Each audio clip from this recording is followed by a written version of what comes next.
Adnan यह कहानी Javed एक digital प्यासे कौवा creator. की है जो गर्मी के दिन में पानी की तलाश में है।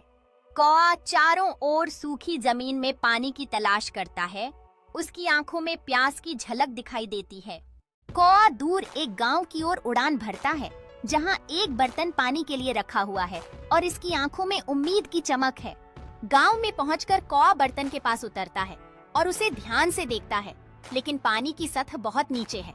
कौवा चारों ओर देखता है और जमीन पर पड़े छोटे पत्थर देखते ही इसकी आंखों में एक नया विचार आता है।